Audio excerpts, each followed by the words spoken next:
Alors, ces journées doctorales, 9e édition, donc, sont finalement devenues une tradition, hein, mise en place à partir de 2008. Donc, elle rassemble des docteurs, des néo-docteurs, des jeunes docteurs provenant de différents horizons disciplinaires, dont les travaux portent sur le paysage d'une manière générale, hein, et puis sur le projet, l'action en ce domaine. C'est aussi donc du coup un moment de rencontre et d'échange relative à des problématiques, à des démarches qui sont mises en œuvre par ces doctorants et ces jeunes docteurs. Et l'idée, donc, c'est voilà, de contribuer à faire naître, à partir de ces rassemblements, de nouvelles idées, de nouvelles tendances, à faire un bilan de ces problématiques, de ces démarches, et sur cette base-là, de faire naître donc, de nouvelles idées, de nouvelles démarches. C'est un moment aussi donc, où se confrontent des gens qui viennent de différents horizons disciplinaires, et qui donc du coup permettent de mettre en relation des recherches qui dans le domaine du paysage sont menées dans différents domaines. Donc elles ont été construites à partir de 2008 sur la base de la mise en réseau de 5 établissements formant des professionnels du paysage, donc c'est 5 écoles de paysage françaises. Et du coup en association avec leurs partenaires, donc universitaires, les laboratoires de recherche, les écoles doctorales, laboratoires de recherche qui sont aussi rattachés au CNRS pour la plupart, à d'autres instituts de recherche aussi. Et l'ensemble de ces journées sont organisées donc alternativement.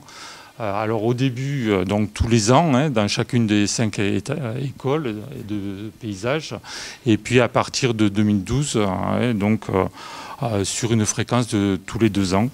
Donc on est là, un premier tour finalement avait été achevé entre les écoles en 2012, et le deuxième donc s'achèvera en 2025, donc dans 2 ans, à l'école nationale supérieure d'architecture de Lille.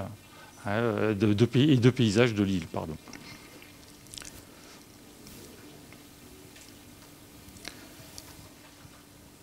Donc l'idée de ces journées doctorales, donc, c'est de mettre en réseau ces écoles, c'est aussi donc, de mettre en réseau les recherches qui sont menées dans d'autres établissements, et donc du coup d'organiser une discussion autour de ces recherches.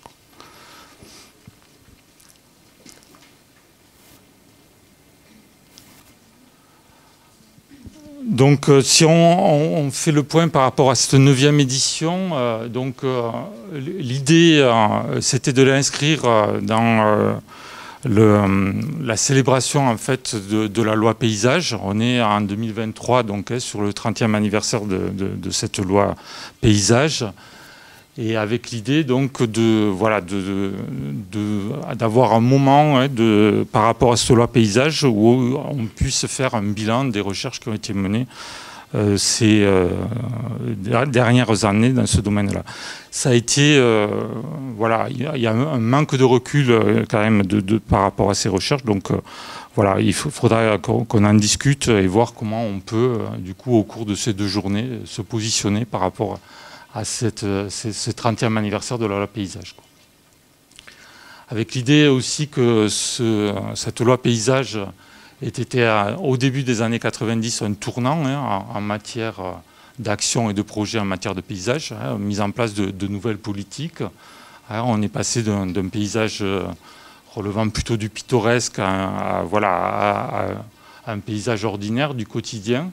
Et derrière, en fait, se sont développées toute une série de recherches sur ces questions-là, qui se sont poursuivies d'ailleurs au moment de la mise en place de la Convention européenne du paysage. Et donc, avec toute une série de recherches qui se sont développées à l'interface entre le monde scientifique et le monde de l'action.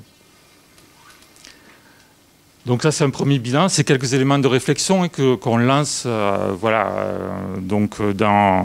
avec l'idée qu'on puisse en discuter au cours de ces 2 jours sur la base des présentations qui vont être faites par les différents intervenants.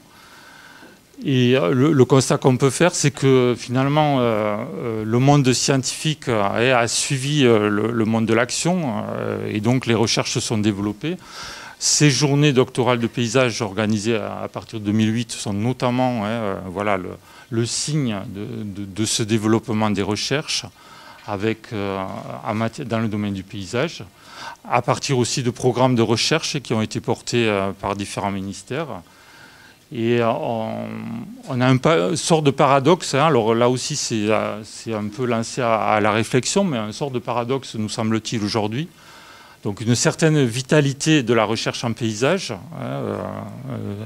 qui a emboîté le pas finalement aux actions et aux politiques qui ont été mises en œuvre à partir de cette loi paysage et à partir aussi de la Convention européenne du paysage. Mais aussi donc un paysage qui dans le domaine de l'action, qui dans le domaine des politiques publiques notamment, est passé un peu à l'arrière-plan de ces politiques. Et du coup, a laissé la place à d'autres notions, d'autres concepts, comme la biodiversité, comme aussi l'enjeu climatique à l'heure actuelle, et où souvent, en fait, il y a des difficultés à positionner la notion de paysage par rapport à ces enjeux, et aussi, un moindre support de la part des politiques publiques, de la part d'une manière générale au niveau de l'État, mais aussi des collectivités, par rapport à tout ce qui peut être mené en matière d'action paysagère. Donc c'est un peu lancé à la réflexion. On pourra y réfléchir à travers les différents ateliers, et ça participera de la discussion générale qu'on vous propose d'avoir demain en deuxième partie d'après-midi. Mais voilà, cette disparition du paysage dans le domaine de l'action, tout en ayant des recherches qui se poursuivent et qui montrent une vitalité en la matière.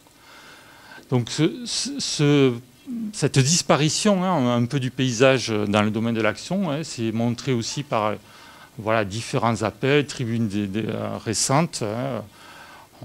Donc là, on vous a mis l'appel pour le bon gouvernement qui est porté par différentes associations, les paysagistes conseils de l'État, il y a aussi des collectivités comme les PNR, la Fédération des PNR, etc. Donc qui ont posé au moment de l'élection présidentielle de 2022 cette question du paysage et l'intérêt que présenterait l'idée de mobiliser le paysage dans les domaines des politiques publiques territoriales, pour le dire rapidement. Donc ça, il y a aussi, ça a été signé par un certain nombre d'entre nous, donc cette tribune qui est parue au mois de juin dernier, donc sur la question de l'enseignement du paysage et du projet de paysage, et les difficultés que connaissent ces différentes formations. Donc voilà, en bilan, à l'heure où finalement les enjeux se multiplient et deviennent de plus en plus urgents à résoudre, cette question, les attentes sociales sont là, et on a une disparition de cette question du paysage dans les politiques publiques, et peut-être une prise de recul à avoir par rapport à ça.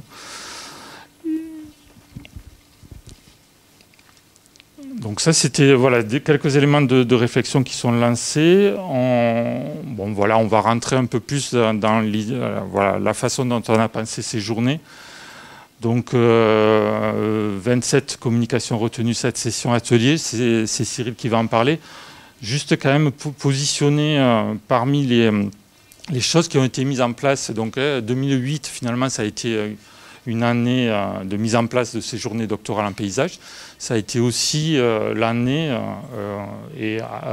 dans le même espace, on va dire, de la création de cette revue Projet de paysage. À l'époque, la personne qui a lancé avec L'idée est la mise en place, c'est Pierre Donadieu donc de Versailles, avec certains d'autres collègues donc, des écoles de paysage. Donc voilà, donc on a une revue qui en 2018 a rejoint la plateforme Open Edition, hein, donc qui maintenant a une forte visibilité. Donc un comité de rédaction qui englobe les 5 écoles. Hein. Il y a 2 représentants de chaque école dans le comité de rédaction, et un comité de rédaction collégial aussi, hein, ce qui est, voilà, pas de rédaction en chef. Du coup, toutes les discussions se passent grâce à une coordination éditoriale donc magistrale, hein, effectuée par Emmanuel Passerieux. Voilà, donc toutes les discussions se prennent de manière collégiale au sein du comité de rédaction. Et c'est voilà, un lien direct avec les JDP parce que voilà, en tant que communicant au JDP, donc, vous aurez la possibilité de faire une proposition d'article. Alors il y a 2 numéros qui seront proposés. Donc, pour ceux qui sont déjà avancés et qui pourront avancer rapidement dans la rédaction d'un article, donc il y aura la possibilité d'être publié dans le numéro 30 au mois de juillet 2024, avec voilà, l'idée de produire donc un texte d'ici la fin du mois de février. Pour ceux qui seront moins avancés, donc il y a la possibilité d'être publié donc dans le numéro 31. Alors le numéro 30, les thématiques sont déjà connues, hein, puisque un numéro c'est un an de travail, hein, donc entre l'appel à texte et la publication du numéro. Donc le numéro 30 portera sur, enfin, les articles sont en expertise, hein, en ce moment, donc portent sur la question du numérique, hein, expérience paysagère et pratiques numériques.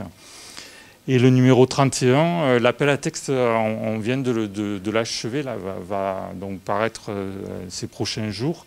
C'est sur la question du climat, donc la relation entre paysage et climat, avec un titre qui pour l'instant est acclimater le paysage, voilà, observer, penser et agir face à des climats au pluriel, donc un changement. Donc, dans chacun de ces 2 numéros, donc, il y aura une rubrique, hein, qui s'appelle « Chercheurs en devenir », voilà, qui, depuis je crois, depuis les premières de JDP, donc depuis 2008, accueille donc les contributions. Voilà donc pour cette présentation un peu générale. Je laisse la parole à Cyril voilà, qui va rentrer un peu dans la mécanique de ce qu'on a proposé. Bonjour, je suis Cyril Marlin donc. À préciser d'ailleurs qu'il y a un bon nombre des membres du comité de rédaction de la revue Projet de paysage qui sont dans la salle. J'espère qu'on ne va pas avoir une bombe, parce qu'il n'y aurait plus de comité de rédaction. Donc si vous avez envie de discuter avec ces gens-là, voilà, c'est l'occasion rêvée. Je vais présenter le programme. Tu peux peut-être passer, parce que on reviendra un petit peu. Alors voilà, comme vous avez tous eu le programme, mais comme vous le savez, c'est aborder les questions de paysage, d'autant plus en recherche, c'est quand même très, très diversifié. Et ça touche à pas mal de voisinage avec des disciplines qui sont très différentes, on le sait tous. On n'arrête pas de dire que c'est transversal, mais quand on a reçu vos propositions, finalement, ça a été un peu un casse-tête pour arriver à tout faire rentrer dans des sessions, soit de manière rationnelle, on va dire, enfin, qui présentent un aspect rationnel. Donc on a choisi des grands thèmes d'ateliers, mais qui sont finalement, voilà, on aurait pu en choisir d'autres. Et souvent, certains d'entre eux, vous allez vous retrouver dans des sessions. Finalement, vous auriez été dans 3 sessions, évidemment, pour ceux qui présentent. Il a fallu faire des choix. Et on a plutôt essayé de regarder des choses qui nous intéressaient à nous et puis qui sont aujourd'hui d'actualité parce que qui se reconstituent un petit peu régulièrement. Donc la première session d'atelier, avant de parler des ateliers eux-mêmes, juste vous dire qu'on a mis le mot atelier, c'est effectivement pour qu'il y ait un échange un peu prolongé, qu'on qu'on soit dans une forme, certes, de présentation, mais après avec une bonne discussion qui nous permette d'échanger pour pouvoir prendre des notes et pouvoir faire la vraie discussion demain après-midi si on a le temps. Voilà. Le premier atelier, donc, c'est le paysage, une certaine idée de la nature. Bon, c'est l'idée que finalement, je ne vais pas vous commenter tout. Bon, l'idée que la nature, la question de la nature se recompose sans arrêt et qu'elle explose d'ailleurs pas mal et qu'on voit bien qu'avec les 3 sujets présentés, on aura des visions et des angles d'attaque, c'est le cas de le dire, qui sont très divergents.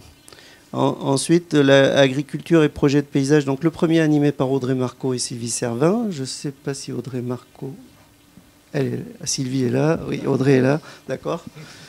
Le deuxième, donc, c'est agriculture et projet de paysage. Là, c'est l'idée. Donc, sera animé par Maïté Banzo et Cyril Marlin. C'est l'idée qu'effectivement, l'agriculture, le monde rural, certes, mais l'agriculture elle-même est pas mal investie par la recherche en paysage et pas mal investie sous l'angle du projet, sous l'angle de l'action paysagère. Donc, ce serait pour voir un peu quelques modalités à ce propos. Tu peux peut-être passer la suivante. L'atelier 3, donc c'est le paysage, une façon alternative de traiter le phénomène urbain. Bon. Je ne sais pas s'il y a besoin de commenter. Ça va être en tout cas animé par Patrick Moquet et Claire Parrain. C'est vrai que l'entrée paysage, notamment à partir de la recherche, est très importante et bouge les lignes. Elle a toujours bougé les lignes, elle bouge encore plus aujourd'hui avec les problématiques qu'on rencontre. Les voies de la représentation paysagère, alors là je suis bien moins placé sur l'atelier 4. Je ne sais pas si... Ouais. En tout cas, c'est Isabelle Auricoste qui n'est pas là aujourd'hui. Si, elle est là, je l'ai pas. Elle va arriver, voilà. Et Catherine Groux, que j'ai vue, qui vont animer. Donc là, c'est... Alors, je ne sais pas ce que tu pourrais dire. Non, c'est... en fait, il y a une diversité là aussi. Dans ces ateliers, du coup, on a souhaité, et c'est notamment une proposition d'Amandine Saget, voilà, qui a participé largement au comité d'organisation et au choix de ces ateliers. On en reparlera tout à l'heure. En tout cas, l'idée, c'est plus que d'être sur des thématiques, finalement, c'est d'avoir des entrées différentes sur une question qui nous a paru la même, identique, et qui renvoie au titre. Et du coup, c'est aussi l'idée de confronter donc, des points de vue, voilà, et pour animer la discussion au cours de l'atelier. Voilà, c'est pour ça aussi, mais vous pourrez peut-être vous adapter, on a reporté les discussions à la fin des ateliers, donc avec l'idée que chaque communicant ait une trentaine de minutes au maximum de présentation, et voilà, que du coup la discussion soit reportée au sein de chaque atelier en fin de séance. Alors je ne sais pas, peut-être qu'il va y avoir de l'adaptation, mais voilà, l'idée initiale c'est ça. Ensuite on passe au suivant. Voilà. Donc les savoirs, les pratiques des paysagistes. Bon, ça c'est un sujet qui aujourd'hui, vous voyez bien que c'est des grands espaces quoi, de recherche qui sont très abordés actuellement. Donc on reprend un peu ces sujets-là, notamment. Mais alors c'est pas directement. Si, il y a un numéro d'ailleurs de projet de paysage que j'ai coordonné, le numéro 28, qui portait sur les savoirs paysagistes en action. Et donc là, on est en partie dans ce domaine-là. Ensuite, l'atelier 6, donc c'est les paysages de l'habitant. Donc expérience et pratique. C'est vrai que l'habitant, la question de l'habitant, enfin, il y a beaucoup de chercheurs aujourd'hui qui s'en emparent dans la question du paysage très directement. Donc, et les propositions aussi en ont fait état. Donc ça nous paraissait important de le dire. Voilà. La dernière séance donc, est une séance spéciale, puisque il y a enquête de paysage. C'est parce que les enquêtes reviennent. C'est ça. C'est le retour de l'enquête. Ouais, on n'a jamais quitté, mais c'est vrai que la question de l'enquête revient, et puis c'est vrai que c'est très lié à notre sujet, à la question du paysage. Donc on a proposé une grande séance sur cette question, animée par Béatrice Collignon et Nguyen, qui est là, j'imagine. Non, c'est qui? Elle n'est pas là? Nguyen sera là cet après-midi, ouais, Béatrice okay. aussi. Et alors, ce qui est important, c'est la dernière partie de la séance, vendredi après-midi. C'est donc le compte-rendu des ateliers par les animateurs. Vous voyez qu'il n'y a pas beaucoup de temps, donc c'est de 16h à 16h30, donc ça va être des comptes-rendus assez brefs. Ça, il va falloir rassembler et compacter. Mais la prise il y a une discussion générale ensuite, donc il n'y a pas d'heure d'ailleurs de fin. Voilà, ça va dépendre un peu de la discussion générale de Serge, qui sera animée par Serge Briffaut. Mais ce qui est important, c'est que ces débats, les débats après chaque grande séance et ces discussions qu'on pourra avoir vendredi après-midi, en fin d'après-midi, ce sera que ça va alimenter soit l'introduction, soit la post-fast des numéros sur le devenir chercheur en devenir, pardon, de projets de paysage dans lequel on publiera une partie de vos articles. Donc voilà, on va essayer de rassembler un peu des perspectives, on va dire, ou alors des choses passées à propos de la recherche en paysage, voilà, sur la base de votre travail. Voilà, c'est l'idée qu'il y ait un texte collectif, hein, enfin, voilà, soit en introduction, soit en post-phase alors, soit du premier ou soit du deuxième numéro, soit les deux, hein, de projets de paysage, et qui soit basé voilà, sur ces éléments de discussion qui auront été rassemblés d'abord dans les ateliers et puis mis en commun, hein, à la discussion collective en deuxième partie d'après-midi, donc demain. Quoi rajouter? Si, peut-être rajouter que, alors c'est un détail un peu pratique, mais c'est juste une question de respect par rapport aux gens qui présentent.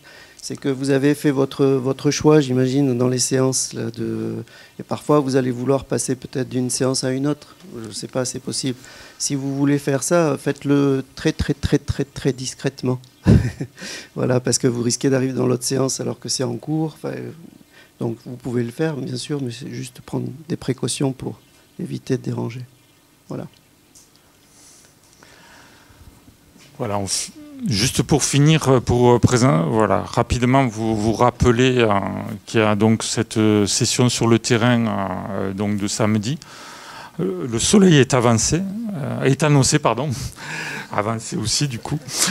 Et voilà, on avait un peu peur que ça se passe sous la pluie. Là, c'est à Bordeaux, ça fait quasiment 10 jours là qu'on a cette rivière atmosphérique. 3 mois, non mais vraiment 10 jours. Donc voilà, rivière atmosphérique qui arrivait en direct des Caraïbes. Donc de l'air chaud et très chargé en humidité. Et ça a été assez violent. Donc voilà, mais le soleil est annoncé pour samedi. Il reste quelques places, donc voilà, pour ceux qui souhaitent poursuivre les échanges avec nous sur le terrain, ce sera possible. Voilà, et puis dernière diapo, donc classiquement sur les remerciements. Donc voilà, remerciements aux membres du conseil scientifique, donc qui vont assurer les animations des différents ateliers dont vient de parler Cyril, qui ont assuré aussi donc toute l'expertise, l'évaluation donc des contributions qui ont été proposées. Donc on était, je crois, sur 35-36, si mon souvenir est bon, voilà, propositions. 27 qui ont été retenus. Et donc voilà, à partir de tout un travail d'évaluation qui a été réalisé. Et puis je remercie aussi donc du coup le comité d'organisation, bien sûr, personnel de l'ENSAP et de l'UMR Passage, de l'ENSAP pour aujourd'hui et puis l'UMR Passage demain, qui vont organiser donc le buffet de midi et les différents cafés donc du matin et de l'après-midi. Voilà, avec l'idée de citer Amandine Saget, j'en ai déjà parlé, qui a été la cheville ouvrière depuis le mois d'avril de l'organisation de ces JDP, qui a assuré le contact avec les membres du conseil scientifique, avec les doctorants. Derrière JDP 2023 bordeaux.archi.fr, voilà, il y avait Amandine Saget. Et puis Elodie Naminzo de l'UMR Passage, Mélanie Kovas et Julie, dont j'ai oublié le nom, Mélanie donc, et Julie de l'agence de communication ici, qui ont assuré les programmes, le recueil de résumés longs que vous avez sous les yeux. Voilà. Et puis Alexandre Coudray, Marie-Ange Girodel et Francine Lapeyre qui a fait les impressions. Et Teddy qui est au fond de la salle. Donc on a souhaité que ces journées soient en présentiel, qu'on échange, du coup pas de visio. Enfin si, du coup on a été obligé quand même de mettre en place une visio là, pour cet après-midi sur un atelier.